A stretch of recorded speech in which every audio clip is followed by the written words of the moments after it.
Hey, welcome to my channel. This is Kevin from Eldernut Hub. Today we're going to be talking about social media and rules to live by. As home care agency owners, you have been given a great task of taking care of an elderly person, a disabled person that is relying on you for care, professionalism, and their own dignity in their home. And in a day and age where social media is second nature, everyone's walking around with a smartphone, sometimes lines can blur. They really can.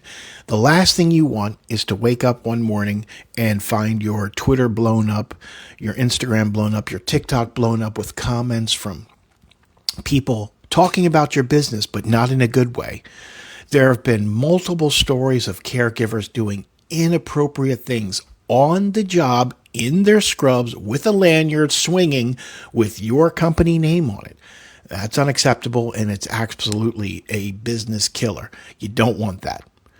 You don't want that for your agency. There was just a story a couple weeks ago in Atlanta where a caregiver was twerking on a client on the job in her scrubs, proudly placing it all over her social media. Imagine being the marketer for that home care agency owner or the owner and hearing that on the news, seeing your company name all over the news, like bad reviews. And like when people pile on and they pile on, they're going to be upset with you. No one's going to trust you. So there are so many cases online that you can just put in caregivers, TikTok, Instagram, and you can see some things that blow my mind, absolutely blow my mind. For me, it's a hard and fast rule. Like it's a no phones at the job. I understand that there is smartphone usage because, they have to call 911. God forbid there's an accident or something that they have to take care of with the client. So it is important to have a phone, but there are certain rules that you have to adhere to if you are going to have a smartphone at work.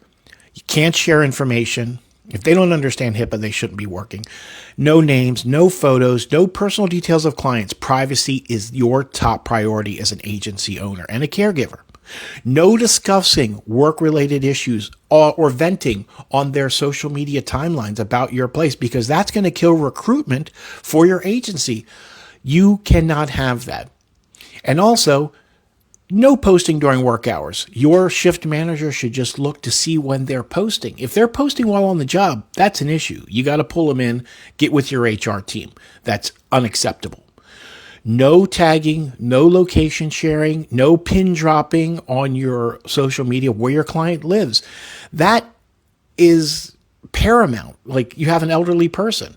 No assuming that privacy settings will protect you. Even private posts can be shared. So if they're using Snapchat or one of these other sharing things, that's a no-go. And this is what I tell all of my agency owners. At the end of the day, everybody has cameras now. Tell your caregivers to assume that someone's watching them. They might not see it. There might be a nanny cam. There might be something hidden that they're picking up that caregiver will never know. Always assume you're on the camera. You have to. That's a hard and fast rule. And if you keep that in the back of your mind, you're less apt to be on the phone. If you want to be on social media, maybe sit down with the client, maybe play some games, do something to interact with the caregiver to help them. There's a multitude of games that they have for people with Alzheimer's and dementia. You can use smart technology, but in the right way. At the end of the day, being a caregiver, being an agency owner is so important. And you're looking for good reviews. You don't want bad news. So stick to these 5 hard rules for caregiving and social media, and you'll be fine.